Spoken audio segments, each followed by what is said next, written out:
They smiled at me while plotting behind my back. It ends tonight. Subscribe and don't miss a second of the revenge. Standing in my sister's pristine foyer, watching my 8-year-old daughter's face crumple like discarded wrapping paper, I realized that blood doesn't always mean family. "Mommy, why can't I go in?"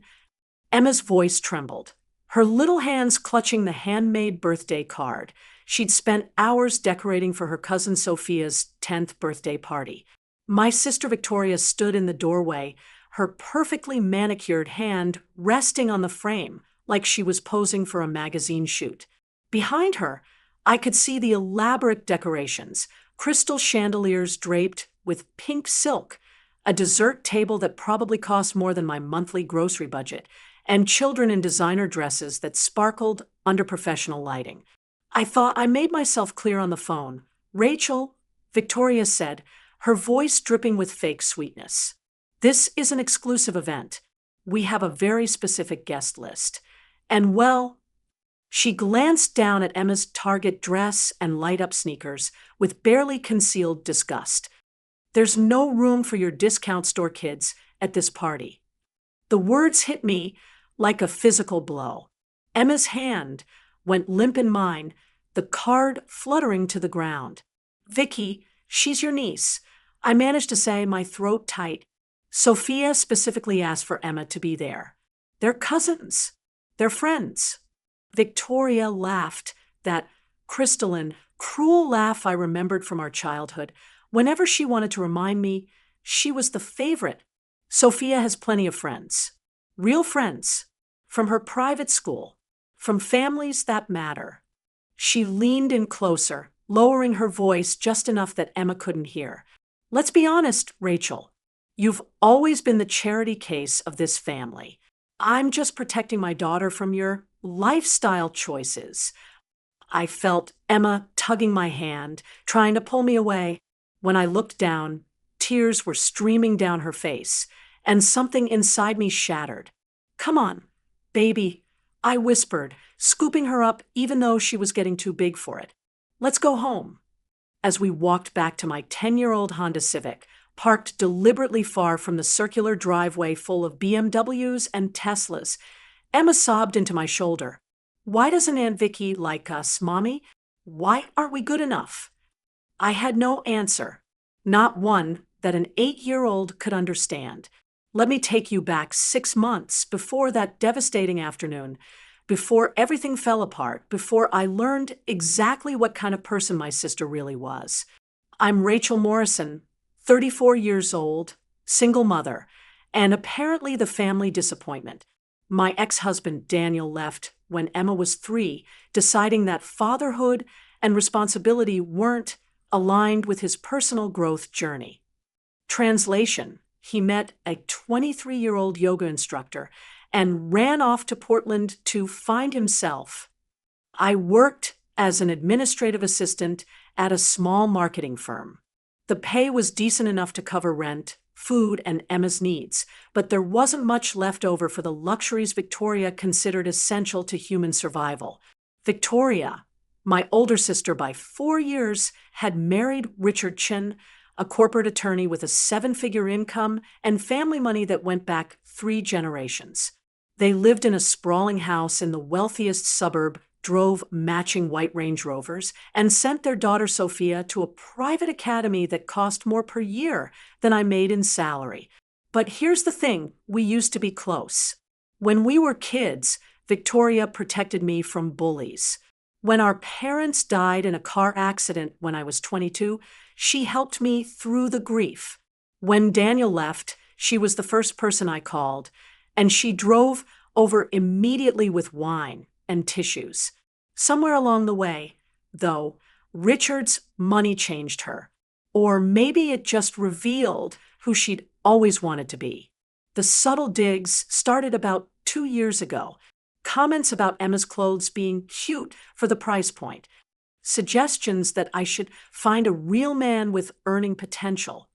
Jokes about my car being a vintage classic that everyone knew weren't actually jokes.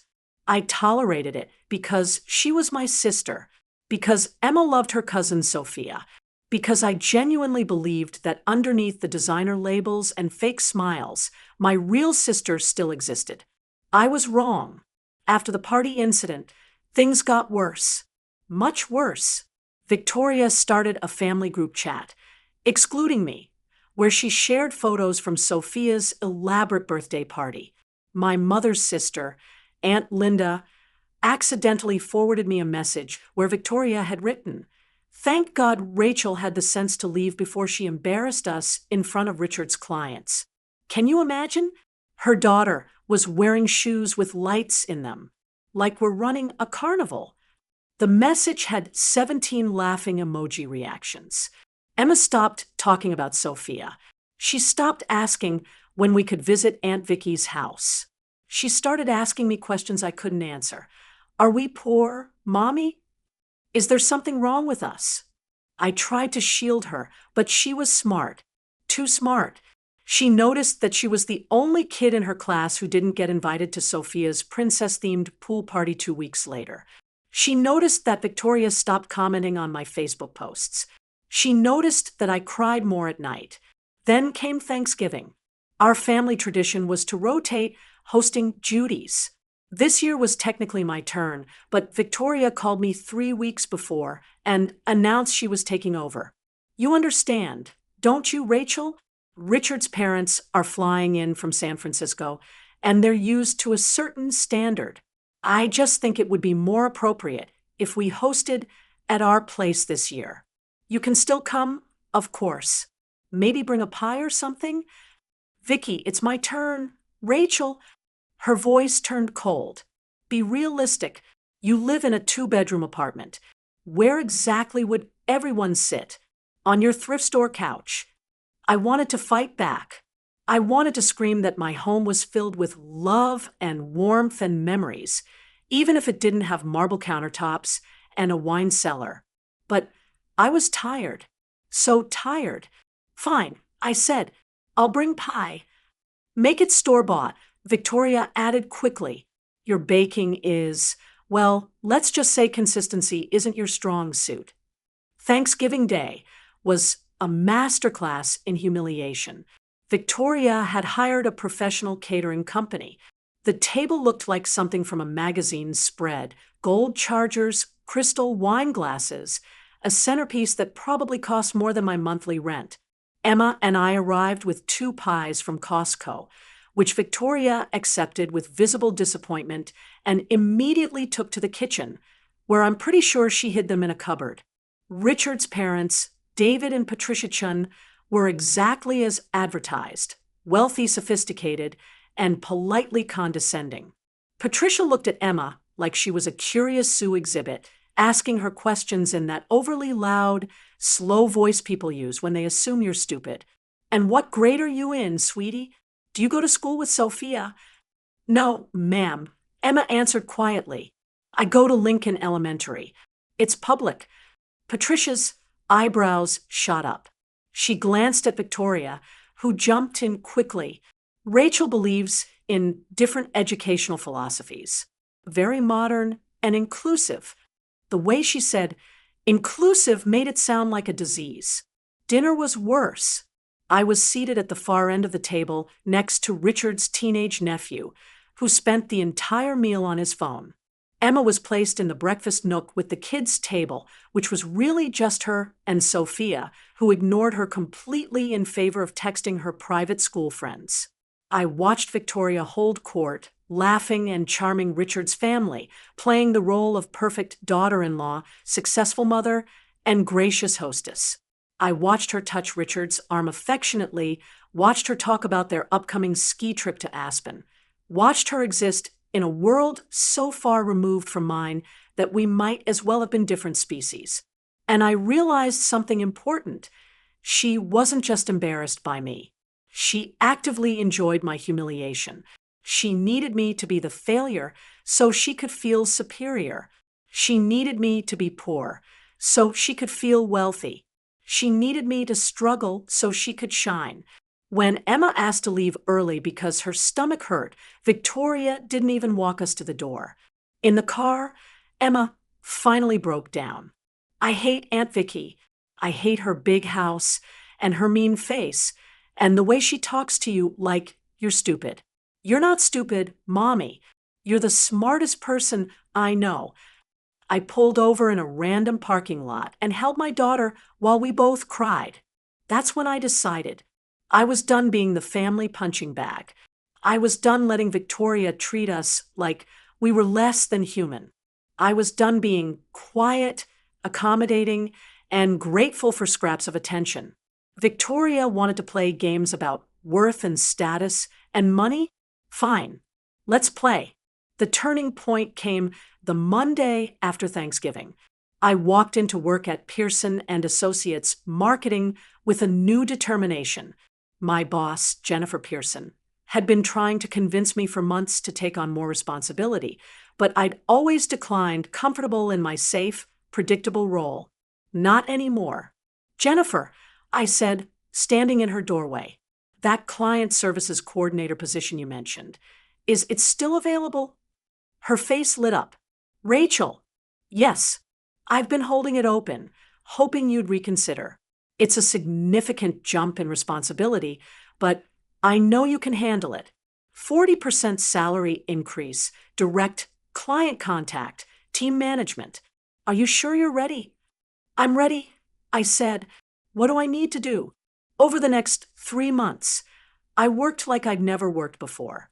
I arrived early, stayed late, learned everything I could about client relations, project management, and business development. I took online courses in my spare time. I practiced presentations until Emma started correcting my PowerPoint transitions.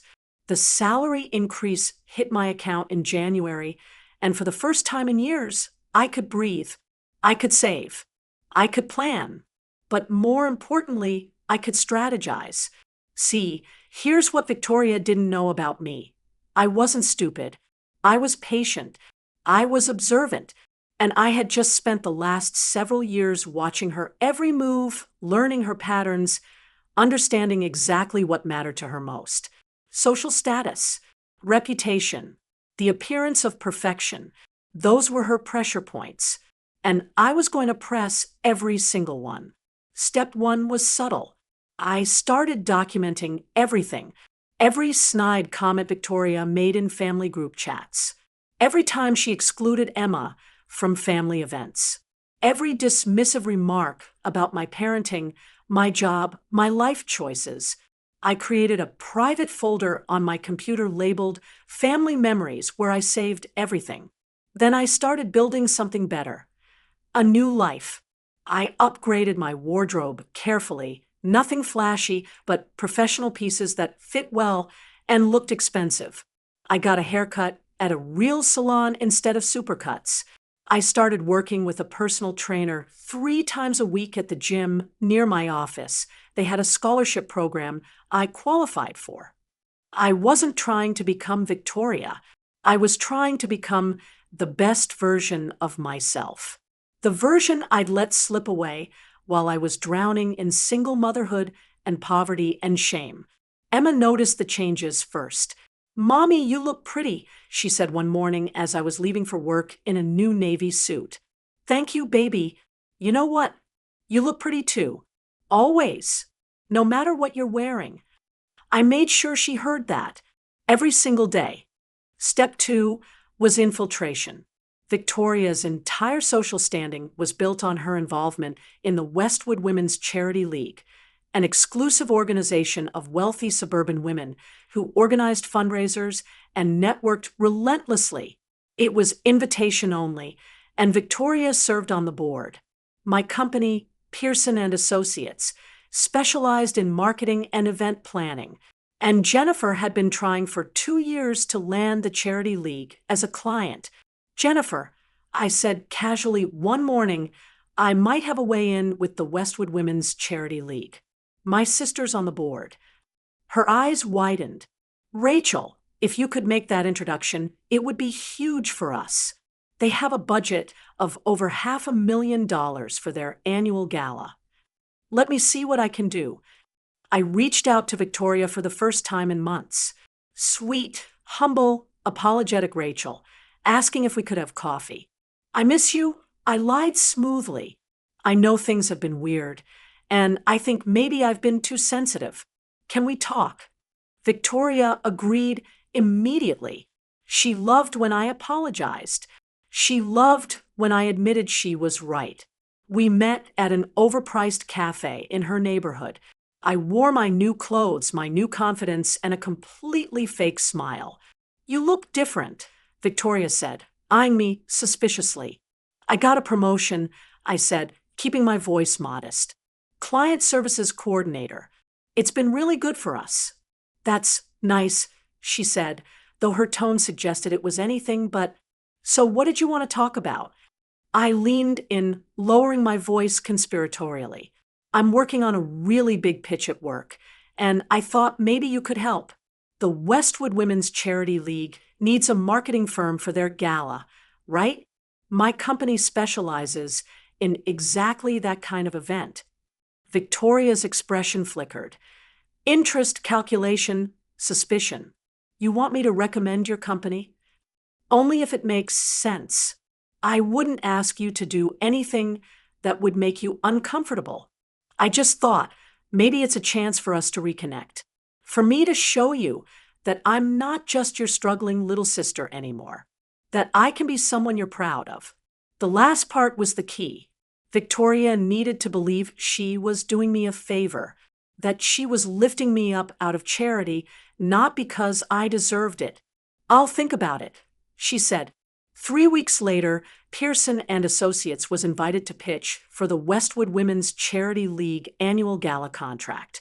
I led the presentation. I dazzled them with innovative ideas, detailed budgets, and a marketing strategy that would maximize both donations and attendance. I was professional, confident, and brilliant. We won the contract, and I became the primary point of contact, which meant I had access to everything: committee meetings, planning sessions, budget discussions, and most importantly, gossip. Step 3 was patience. Over the next 4 months, I became indispensable to the Charity League. I worked harder than I'd ever worked, making sure every detail of the gala was perfect. I built relationships with the other board members. I listened to their stories, remembered their children's names, asked thoughtful questions. And slowly, carefully, I learned the truth about Victoria's perfect life. Richard was having an affair. Multiple women knew about it. They'd seen him at a downtown hotel bar with various young women. But no one wanted to tell Victoria because she was so defensive, so proud, so convinced her marriage was perfect. Victoria's finances were a disaster. Despite Richard's income, they were drowning in debt from trying to maintain their lifestyle. The house was mortgaged to the limit. The cars were leased. Sophia's private school tuition was 3 months behind. Victoria had alienated half the board with her condescending attitude and constant need to one-up everyone else. They tolerated her only because Richard's firm donated generously to their fundraisers. I collected every piece of information like I was building a case, and I waited. The gala was set for mid-June at the city's most prestigious hotel. 500 guests. A silent auction featuring donated items from luxury brands. A keynote speech from a local news anchor. The whole event was designed to be the social highlight of the year. 2 weeks before the gala, Victoria called me. "Rachel, we need to talk about the seating chart. I'm at the head table, obviously as board member. I've arranged for you to sit near the back with the vendor tables. Actually, Vicky, as the lead coordinator from the contracted firm, I'm seated with the planning committee. It's in my contract." Silence. Then, that's inappropriate. You're not actually part of the league. You're hired help. I'm the reason this event is going to be successful, I said calmly. But if you'd like to review the contract terms with Jennifer Pearson, I'm happy to arrange that. She hung up on me. I smiled. 1 week before the gala, I received an anonymous email. Someone had sent me photos of Richard with a woman who was definitely not Victoria, taken at a restaurant 2 nights earlier. They were holding hands across the table. She was young, pretty, and looking at him with obvious adoration. The email had no message, just the photos. I sat with those images for 3 days, wrestling with what to do. This was the nuclear option. This would destroy Victoria completely. But then I remembered Emma's face at that birthday party. I remembered every cruel comment, every dismissive look, every moment Victoria had made me feel worthless. I remembered there's no room for your discount store kids at this party. And I made my decision. The night of the gala arrived. The ballroom was transformed into an elegant wonderland. My team had outdone themselves. Guests arrived in evening gowns and tuxedos. The silent auction was already generating bids in the tens of thousands. Victoria arrived in a custom designer gown, diamonds dripping from her ears and throat. She looked triumphant, radiant, perfectly posed for the professional photographer I'd hired. I wore a simple black dress that cost 3 months of careful saving, but I knew I looked good. Better than good. I looked like I belonged. The dinner service went flawlessly. The speeches were moving. The donations were rolling in.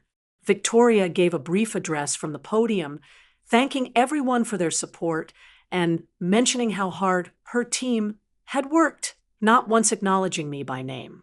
During dessert, I approached the AV technician, someone I'd personally hired and built a rapport with over months of planning. "Sarah," I said quietly, "I need you to add one more slide to the presentation. Can you do that for me? It's time sensitive." She looked at the image on my phone, not the photos of Richard. Not yet, but something else I'd prepared. "Are you sure?" she asked, her eyes wide. "I'm sure." The final presentation of the night was meant to be a highlight reel of the League's charitable work over the past year. Photos of volunteers, beneficiaries, fundraising events, smiling faces. The lights dimmed. The slideshow began on the massive screens flanking the stage. And then, right in the middle of heartwarming images of children receiving donations, a different slide appeared. It was a screenshot of the family group chat. Victoria's message in full. "Thank God Rachel had the sense to leave before she embarrassed us in front of Richard's clients." Can you imagine? Her daughter was wearing shoes with lights in them, like we're running a carnival. Below it, another screenshot. Victoria's text to Aunt Linda, "Rachel's like a charity case we can't shake. Sometimes I wish she'd just move far away, so I wouldn't have to pretend to care anymore." And another. Months of cruel comments, displayed for 500 of the wealthiest, most influential people in our city to read. The room went dead silent. Victoria's face drained of all color. She stood up, looking frantically at the screens, then at me. Our eyes locked across the crowded ballroom. I smiled. "I'm so sorry." Sarah's voice came over the speakers, sounding genuinely distressed. "We're experiencing technical difficulties. Please bear with us." But the slide stayed up for another 30 seconds. Long enough for people to read. Long enough to photograph. Long enough for the whispers to start. When the screens finally went dark and the regular slideshow resumed, the damage was done. I watched Victoria grab Richard's arm and practically run from the ballroom, her heels clicking frantically against the marble floor. Several board members approached me immediately. "Rachel, I had no idea Victoria treated you that way." Those messages were horrible, about her own sister. And that poor child, insulting an 8-year-old's shoes. I played it perfectly, embarrassed, apologetic. "I'm so sorry this disrupted the event. I have no idea how those images ended up in the presentation. This was supposed to be a perfect evening. Oh, honey, this isn't your fault. We all know exactly whose fault this is." The aftermath was swift and brutal. By the next morning, the screenshots had circulated throughout the entire Westwood social network. Victoria's cruelty toward her own sister, a single mother working hard to provide for her child, became the talk of every country club, charity meeting, and private school pickup line. The Charity League board called an emergency meeting. Victoria was asked to resign. Effective immediately, they issued a public statement distancing themselves from her comments and emphasizing their commitment to kindness, inclusivity, and family values. Richard's law firm caught wind of the scandal. In a profession where reputation is everything, having a wife publicly exposed for cruel, classist behavior was a liability. They suggested he take a leave of absence to handle personal matters. That's when the photos of his affair surfaced. Someone else, I genuinely don't know who, sent them to Victoria. Maybe it was karma. Maybe it was one of the board members who'd been waiting for the perfect moment. Maybe it was the universe finally balancing the scales. Victoria filed for divorce within 2 weeks. But I wasn't done yet. The final piece of my revenge wasn't about destroying Victoria. It was about building something better. With my promotion now secure and my reputation in the professional community soaring after the successful gala, technical difficulties aside, I had leverage. I had connections. I had opportunity. I used the money I'd been carefully saving and invested in what mattered most, Emma.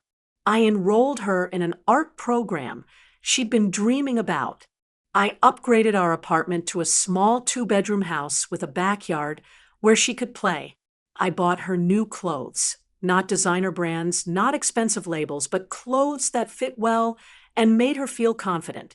More importantly, I surrounded her with people who valued her. I joined a single mother's support group in our area.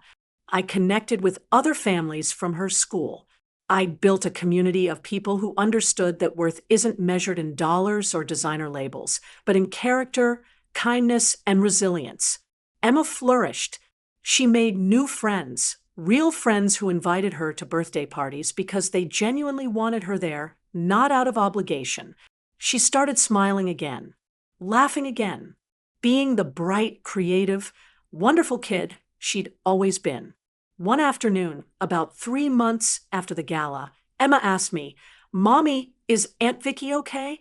I heard you talking to Aunt Linda on the phone." I chose my words carefully. Aunt Vicky is going through some hard times right now, baby, but sometimes people need to go through hard times to learn important lessons. What kind of lessons? That being kind is more important than being rich. That family is about love, not money. That the way you treat people matters more than anything else in the world. Emma thought about this. I hope she learns those lessons. Because she was really mean to us. I agreed. But we're okay now, aren't we? Emma hugged me tight. We're better than okay, Mommy. We're perfect. 6 months after the gala, I received a phone call from Victoria. I almost didn't answer, but curiosity got the better of me. "Rachel." Her voice was different, smaller, broken. "Can we talk? I'm listening." "I'm sorry." She started crying. "I'm so sorry. For everything. For the party, for the comments, for making you feel worthless. I was horrible to you. I was horrible to Emma. And I didn't realize how horrible until I lost everything. I let her cry. I didn't offer comfort or forgiveness. I just waited. Richard left me. The divorce is almost final. I had to sell the house. We were drowning in debt. Sophia had to switch to public school. I'm living in a rental apartment and working at a real estate office. Everything I thought mattered is gone." "I'm sorry to hear that," I said, and surprisingly, I meant it. Not because I felt bad for her losing her wealth, but because I recognized the pain of losing your entire identity. "I don't expect you to forgive me," Victoria continued. "I don't deserve it, but I wanted you to know that I understand now. I understand what it's like to struggle, to feel judged, to worry about money, and feel like you're failing. And I'm so ashamed of how I treated you when you were going through all of that alone. Vicky, I said gently, I didn't destroy your life. You did. Your obsession with status, your cruelty, your materialism, those things destroyed you. I just held up a mirror. I know, she whispered. I know. But here's what I want you to understand. Emma and I, we're not your redemption story. We're not here to forgive you and make you feel better about yourself. We're living our lives and we're happy. Actually happy, not Instagram filter happy. We don't need your apology to be whole. I understand. But I continued, if you want to do the work, real work, on yourself, on becoming someone different, then maybe someday we can try again.